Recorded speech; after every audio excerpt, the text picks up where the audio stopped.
नमो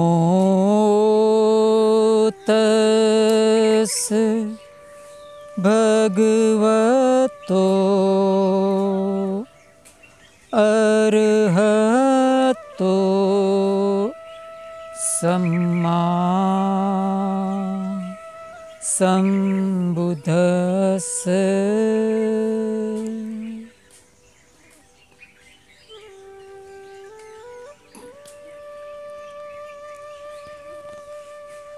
सबसे पहले आदरणीय पूजनीय भिक्षु भिक्षुणियों के संघ सबको मंगल बोधि बनते की ओर से प्रणाम वंदन। इस चैनल को देख रहे सुन रहे सभी श्रद्धावान उपासक उपासिकाओं को मंगल बोधि बनते की तरफ से वैशाख पूर्णिमा के पावन अवसर पर खूब खूब मंगल मैत्री और खूब खूब शुभकामनाएं। हम अच्छी तरह से जानते हैं कि किस तरह से तथागत भगवान बुद्ध का उनके जीवन की प्रमुख घटनाएं किस तरह से वैशाख पूर्णिमा के अवसर के साथ अविभाज्य रूप से जुड़ी है। लुम्बिनी खाते तथागत का जो जन्म हुआ वो वैशाख पूर्णिमा के पावन अवसर पर हुआ था। उन्होंने बोधगया में बोधि वृक्ष के नीचे जो सम्यक संबुद्धत्व की प्राप्ति की वो भी वैशाख पूर्णिमा के अवसर पर की थी। और उन्होंने जब भी अपने शरीर को त्यागा, जिसको हम महापरिनिर्वाण के नाम से जानते हैं, वो भी उन्होंने वैशाख पूर्णिमा के दिन पर ही किया था। तो उनके जीवन की ये बहुत ही महत्वपूर्ण और प्रमुख घटनाएं बराबर वैशाख पूर्णिमा के दिन पर घटी थी। तो आइए इस वक्तव्य में हम आगे बढ़ते हुए तथागत के जन्म के बारे में जानते हैं। उनके जन्म के अनुसंधान में किस तरह से वैशाख पूर्णिमा का महत्व है उसको समझते हैं। कहते हैं कि चत्तारि मानी आनंद सदस्य कुलपुत्तस्य दर्शनीयानि सम्मेजनीयानि ठानानि, यानी 4 प्रकार के दर्शनीय स्थल है आनंद। तो पूछते हैं कि कतमानि चत्तारि, तो के इद तथागतो जातोति, जहाँ पर तथागत का जन्म हुआ। इद तथागतो सम्मा संबोधि अभिसंबुद्धोति, जहाँ पर तथागत ने सम्यक संबुद्धत्व की प्राप्ति की। इद तथागतो अनुत्तरम धम्मचक्कम पवन्तेति, जहाँ पर उन्होंने ज्ञान प्राप्त किया था उनका प्रथम उपदेश दिया वो स्थान। और कहते हैं कि इद तथागतो अनुपादि शेषाय परिनिब्बुतोति, उन्होंने अपने शरीर को त्यागा, परिनिर्वाण को प्राप्त हुए।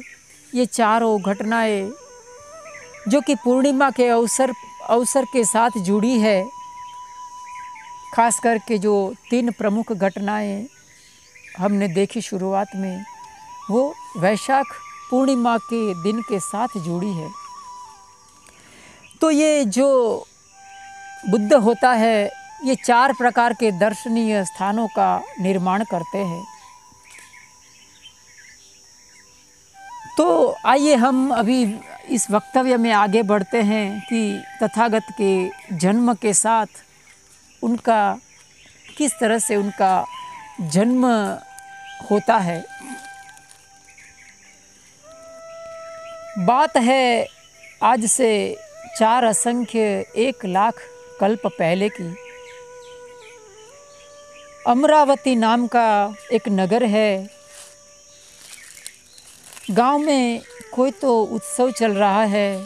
सब तरफ लोग बहुत ही हर्षोल्लास के साथ कोई प्रसंग के जुड़ रहे हैं। सब बच्चे, बूढ़े, औरतों ने नए नए वस्त्र परिधान किए हैं। सबके हाथों में धूप दीप है। सबके हाथों में धूप दीप है। किसी के हाथ में फूल मालाएं हैं, इत्यादि इत्यादि बहुत सुगंधित द्रव्य। और किसी के आगमन की, किसी की प्रतीक्षा का सब लोग बड़ी ही बेताबी से, बेसब्री से इंतजार कर रहे हैं। तो उसी दौरान वहाँ एक तापस होता है जिसका नाम सुमेध होता है।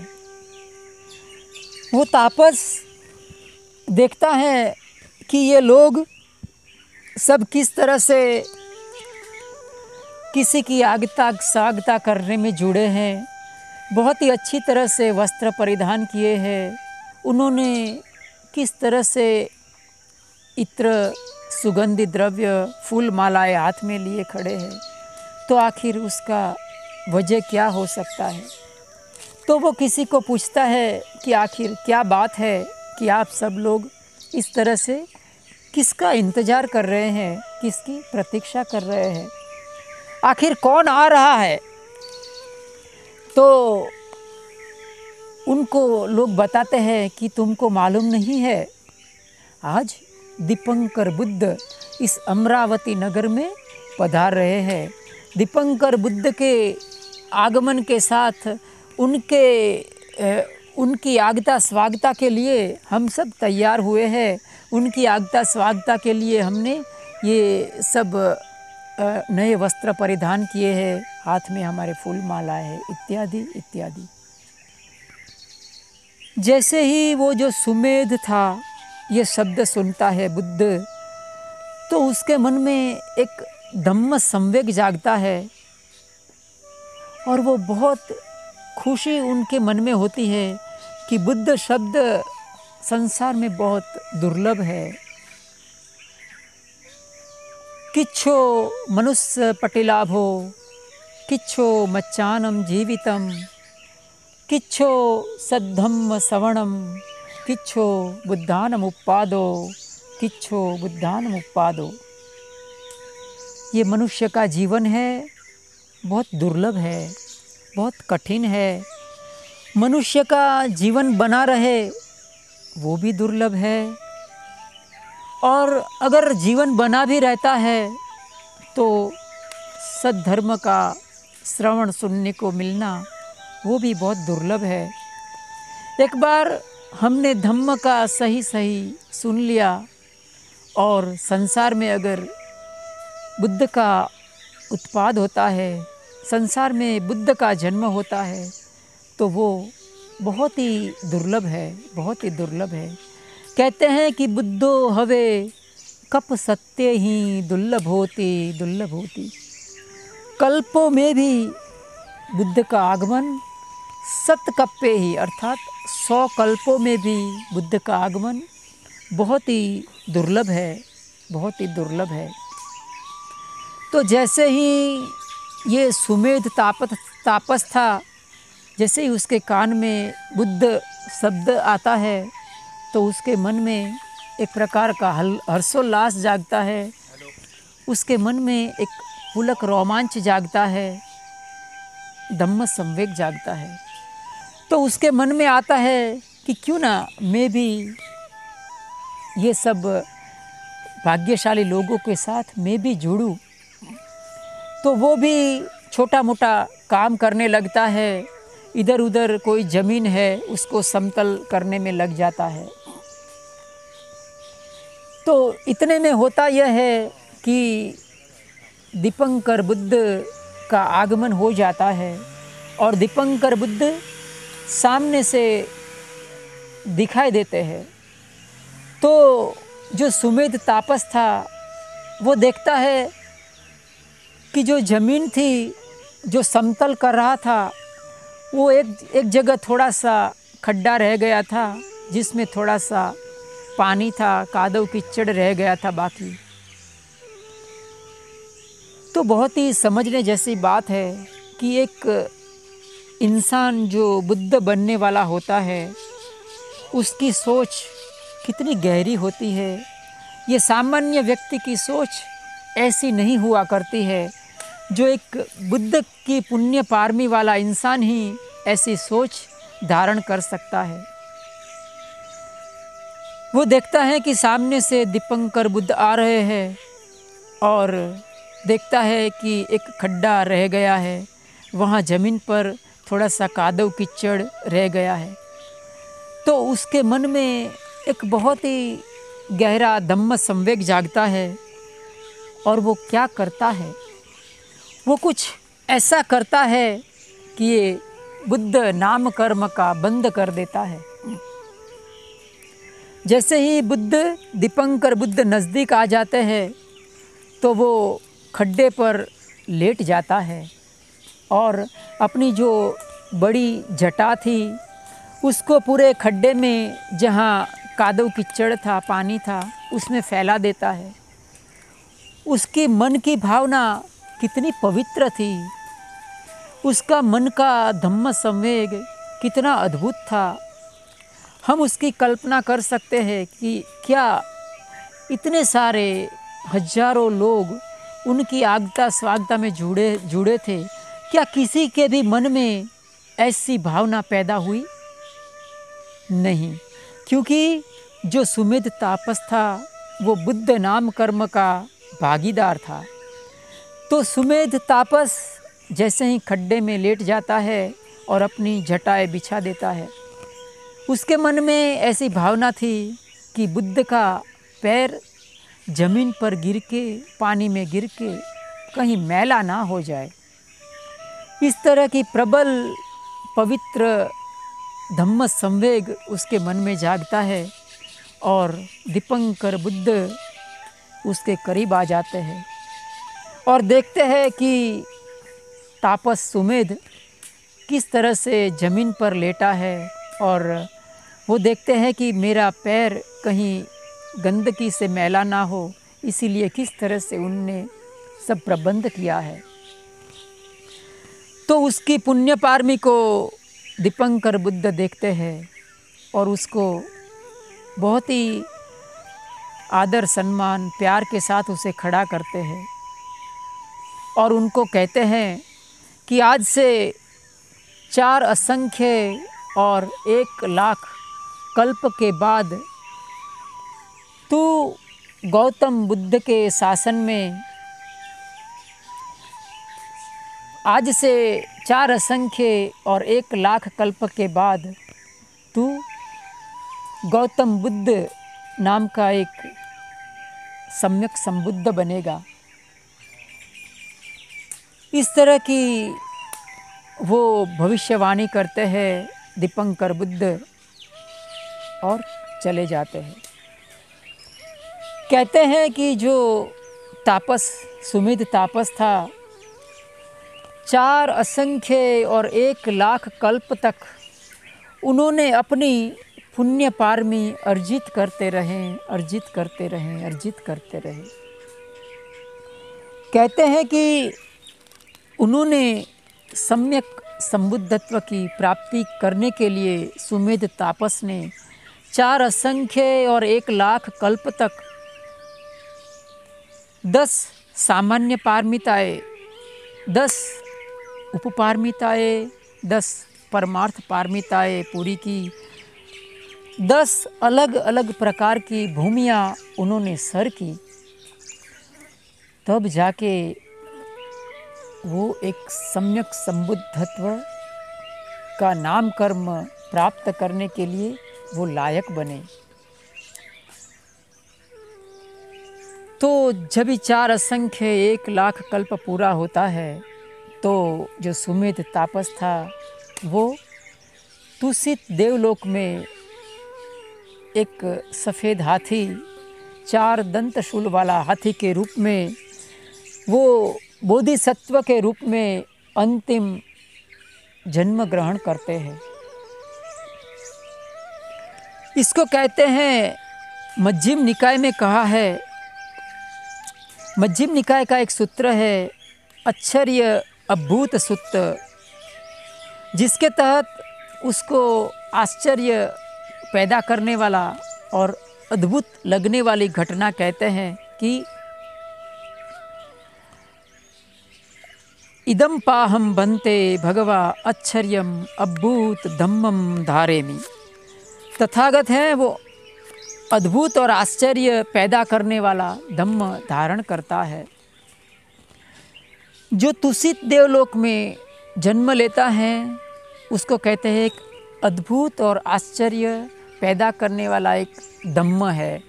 धम्म अर्थात एक नियम है प्रकृति का कि जो बुद्ध बनने वाला होता है बोधिसत्व के रूप में, वो सबसे पहले तुषित देवलोक में ही उसका जन्म होता है और तुषित देवलोक से वो चलित होकर च्युति पाकर वो बोधिसत्व माता की कुक्षी में प्रवेश करता है।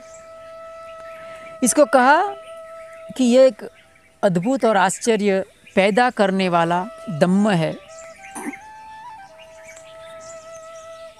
तो कहता है कि धम्मता ऐसा भिक्खवे यदा बोधिसत्तो माता कुक्षिम ही ओकंतो। धम्मता ऐसा भिक्खवे, ये इस प्रकार का एक धम्म है, एक नियम है कि बोधिसत्व माता की कुक्षी में ही बोधिसत्व तुषित देवलोक में ही उसका अंतिम जन्म लेते हैं। तो इस तरह सुमेध तापस था, उसने भी बोधिसत्व के रूप में तुषित देवलोक में जन्म लिया और बराबर आज से 2563 साल पहले, यानी अप्रॉक्सीमेटली 2600 साल पहले उन्होंने तुषित देवलोक से च्युति होकर, च्युति पाकर वो किस तरह से माता की कुक्षी में आते हैं बोधिसत्व, आइए हम उनको जानते हैं। वो समय था आषाढ़ पूर्णिमा का और माता महामाया उस समय रात्रि का समय था। आकाश में आषाढ़ी पूर्णिमा का चंद्रमा अपनी 16 कलाओं से खिला था। तो माता महामाया निद्राग्रस्त होती है और वो एक स्वप्न देखती है कि उनकी जो सैया थी उनको चातुर महाराज जी का देवता आते हैं और उसकी सैया को उठाकर ले जाते हैं। देवलोक में माता महामाया की सैया को उठाकर ले जाते हैं। बहुत ही सुंदर प्राकृतिक, बहुत ही दिल को छू लेने वाला वातावरण में जो देवलोक के जो अप्सराएं होती है वो माता महामाया को बहुत ही अमूल्य जल से उनको स्नान कराती है। उनको बहुत ही तरह तरह की सुसुप्त व्यंजनों के साथ उनको भोजन करवाती है और उनको सैया पर लेटाती है। इतने में माता महामाया देखती है कि एक सफ़ेद हाथी 4 दंत शूल वाला धीरे धीरे उनके करीब आता है। बहुत ही छोटा होता है, छोटा होता है, छोटा होते होते बहुत सूक्ष्म होकर वो माता महामाया की दाई कुक्षी को चीरकर वो उनकी कुक्षी में प्रवेश कर जाता है। तो जैसे ही ये ख्वाब देख के माता महामाया अचानक से जाग पड़ती है और थोड़ा सा भय और थोड़ा सी खुशी की ग्रंथि के साथ वो बहुत ही हैरत महसूस करती है वो ख्वाब को लेकर। और राजा शुद्धोधन भी जाग जाते हैं, तो उनको अपने ख्वाब के बारे में बताते हैं। तो राजा शुद्धोधन सुबह होते होते सभी अपने राज्य के बहुत ही विद्वान लोग थे, विद्वान जो आमत्य थे उनको बुलाते हैं और इस ख्वाब का अर्थ पूछते हैं। तो जो भी विद्वान लोग थे वो कहते हैं कि महारानी एक बहुत ही अद्भुत और महान गर्भ को अपनी कुक्ष में धारण किए हुए है और वो संसार में जाकर सारे लोक को वो उजागर करेगा और सारे लोक को मानी एक विश्व गुरु बन सकता है या तो एक चक्रवर्ती सम्राट बन सकता है। ऐसा सुनते ही शुद्धोधन और माता महामाया बहुत ही खुशी के मारे फूले नहीं समाते हैं। कहते हैं कि उनके जन्म के साथ जैसे ही जो बोधिसत्व माता की कुक्षी में आते हैं तो बहुत ही अद्भुत और आश्चर्य पैदा करने वाली बहुत सारी घटना शुरू होती है, क्योंकि जो बोधिसत्व है वो एक असाधारण इंसान है। तो जैसे ही वो माता की कुक्षी में आते हैं तो कहते हैं कि 4 देवपुत्र उनकी रक्षा के लिए नियुक्त होते हैं, उनकी रक्षा करते हैं, 10 महीने तक उसकी रक्षा करते हैं। तो उसको कहा कि धम्मता ऐसा भिक्खवे यदा बोधिसत्तो मातु कुक्षिम ही ओकंतो। जब भी माता की कुक्षी में आते हैं तो चत्तारो देवपुत्तो आरक्षन्ति, उसकी सुरक्षा करते हैं। और आगे कहते हैं कि जब भी वो माता की कुक्षी में आते हैं तो जो माता है, माता उसको कहते हैं बोधिसत्व माता, बहुत ही उसका कुशल मंगल होता है, वो निरोगी होती है, उसका तंदुरुस्ती कायम होती है, उसके शरीर में कोई व्याधि उपाधि शारीरिक मानसिक किसी भी तरह की व्याधि उपाधि नहीं होती है।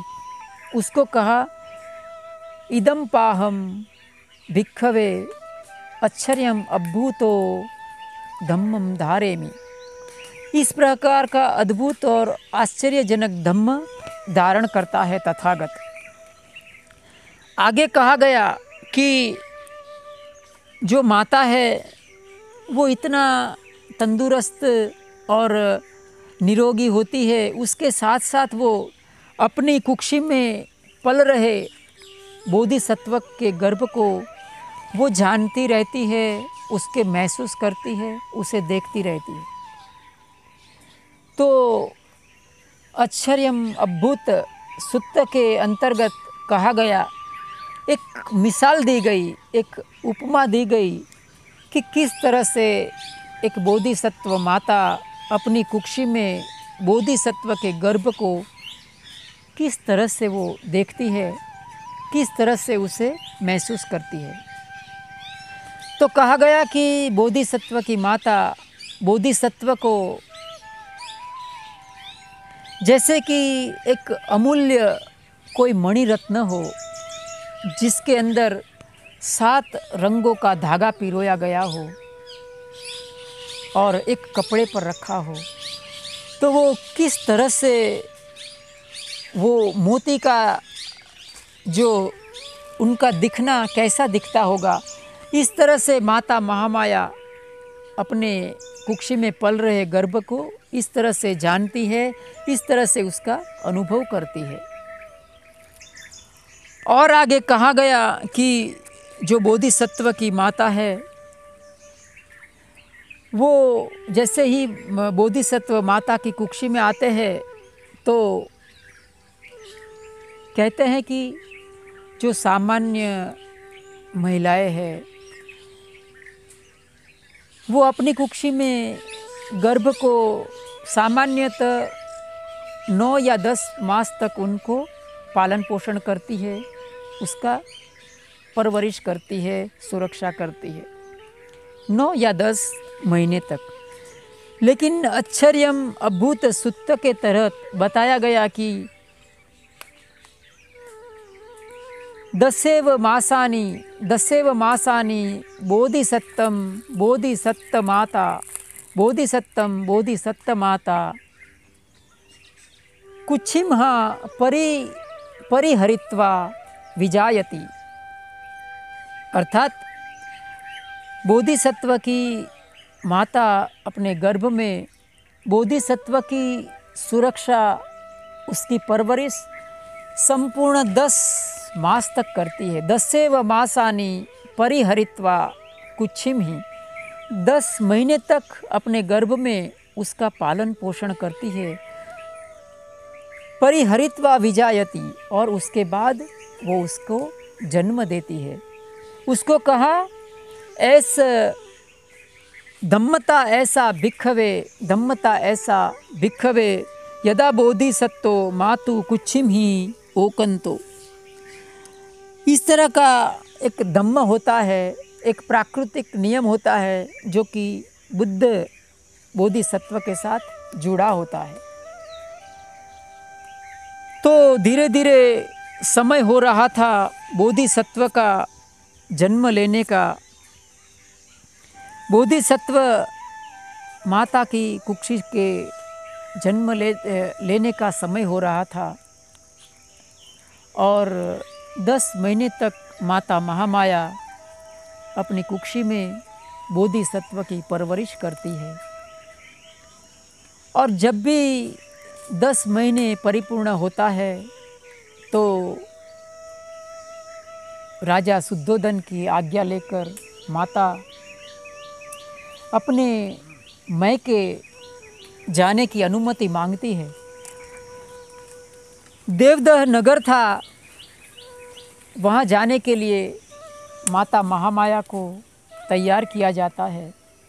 उसके साथ रथ तैयार किए जाते हैं, बहुत सारी परिचारिकाएँ, बहुत सारे उनके साथ आमत्य सैनिक वगैरह को भेजकर माता महामाया को बड़े ही हर्षोल्लास के साथ देवदह के लिए रवाना किए जाता है।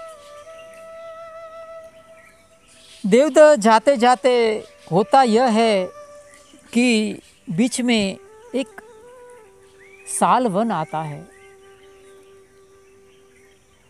लुम्बिनी के नगर में एक सालवन आता है। सालवन इसलिए कहते हैं कि वहाँ साल के वृक्ष बहुत ज़्यादा थे। तो वहाँ से जब भी माता महामाया, उनकी पालकी और अमात्य परिचारिकाएँ सब वहाँ से पसार होते हैं तो माता महामाया देखती है कि कितना सुंदर वहाँ का वातावरण था। चारों तरफ हरियाली थी, पेड़ पौधे के ऊपर से हवा की लहरियाँ जा रही थी, चारों तरफ फूल खिले हुए थे, उसके ऊपर से बहुत ही मन को तरोताज़ा करने वाली सुगंध आ रही थी। इस तरह का वातावरण को देख के माता महामाया का मन बहुत रोमांचित हो जाता है, बहुत ही वो खुशी महसूस करती है और अपने आमात्य को वो कहती है कि आप तनिक मेरी पालकी को यहाँ रोक दीजिए, मुझे इस सौंदर्य का, ये प्राकृतिक सौंदर्य का, मुझे उसका दर्शन करने दीजिए। तो जो अमात्य थे, परिचारिकाएं थी, वो सब वहाँ माता के रथ को वहाँ रोकते हैं और माता महामाया अपनी पालकी से नीचे उतरकर सारे जो सौंदर्य था सालवन का, उनका पान करने के लिए नीचे उतरती है पालकी से और देखती है कि कितना सुंदर वातावरण था आसपास का।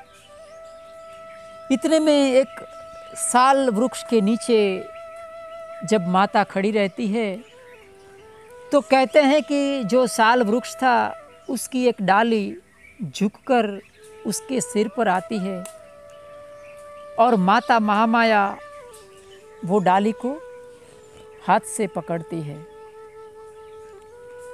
जैसे ही वो डाली को हाथ से पकड़ती है वैसे ही उनको प्रसव वेदना होती है और उसी समय वो एक नवजात शिशु को जन्म देती है, जिसे हम बोधिसत्व के रूप में जानते हैं, जो आगे बढ़कर एक हमारा शास्ता, हमारे तथागत सम्यक संबुद्ध के रूप में उजागर होते थे। कहते हैं कि धम्मता ऐसा भिक्खवे यदा बोधिसत्तो मातु कुच्छिम ही ओकंतो अय्या इत्थिका निसिन्ना वा निपन्ना वा विजायन्ति। अय्या इत्थिका निसन्ना वा निपन्ना वा विजायन्ति, अर्थात सामान्य स्त्री है। अय्या इत्थिया माने अन्य, अर्थात सामान्य स्त्री है। वो निसिन्नो वा निपन्ना वा अर्थात लेटे लेटे हुए या तो फिर बैठे हुए किसी भी शिशु को, नवजात शिशु को जन्म देती है। लेकिन बुद्ध के समय में, बुद्ध के साथ ऐसा नहीं होता। नो हेवम बोधिसत्तम बोधि माता विजायति। इस तरह से बोधिसत्व की माता जन्म नहीं देती। बोधिसत्व की माता है ठीताव बोधिसत्तम बोधिसत्त माता विजायति। ठीताव अर्थात खड़े खड़े ही बोधिसत्व को वो जन्म देती है। इसको कहा गया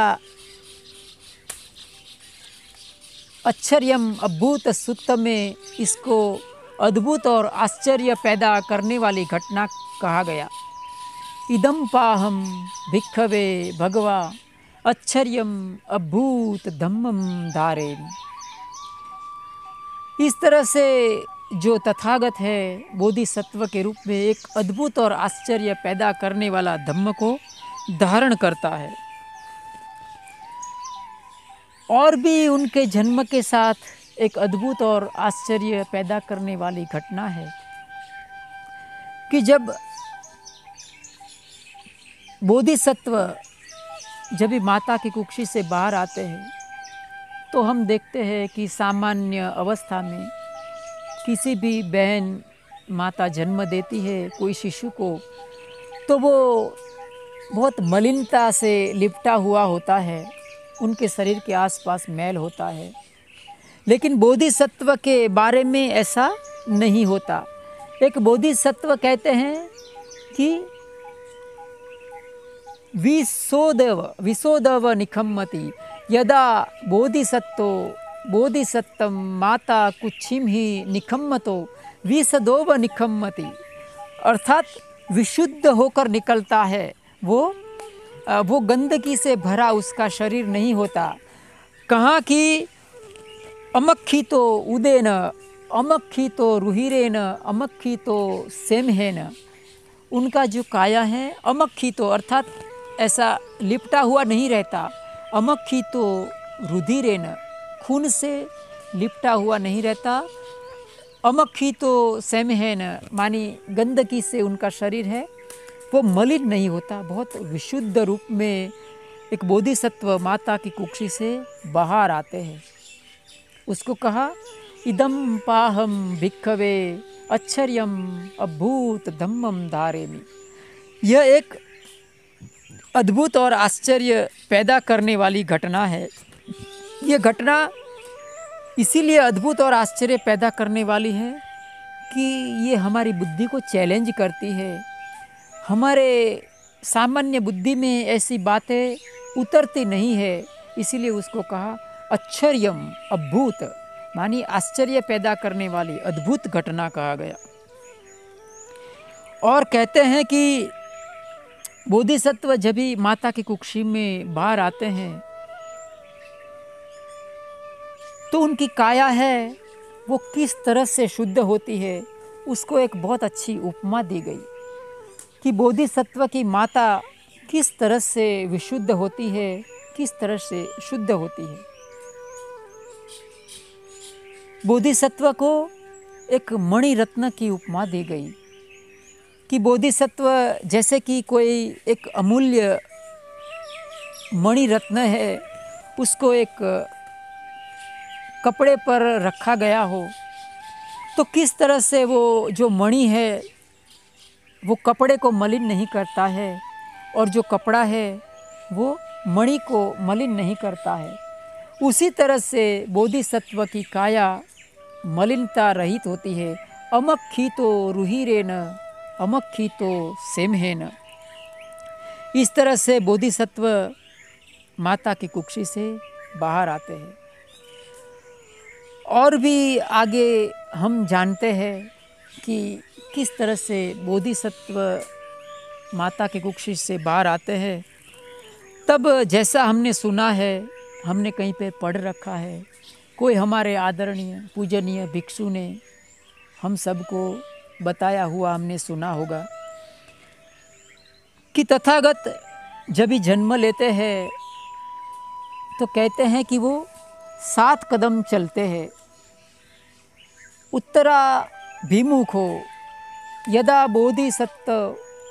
बोधिसत्तमाति कुक्षिमि निखम्मतो सत्पदेहि उत्तराभिमुखो वितिहारेण गच्छति।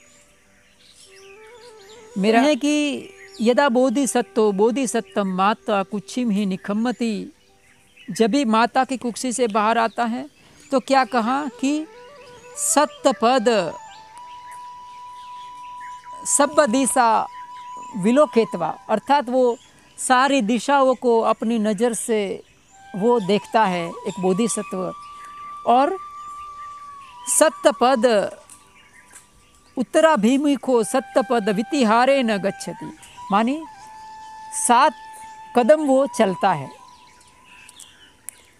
तो इसके कहा आश्चर्य अभूत सुत्त में उसको कहा गया कि इदम पाहम भिक्खवे आश्चर्यम अभूत धम्मम धारेन। इस तरह से जो तथागत है बोधिसत्व के रूप में अद्भुत और आश्चर्य पैदा करने वाला धम्म को धारण करता है। ये 7 कदम चलने के साथ बोधिसत्व कहते हैं कि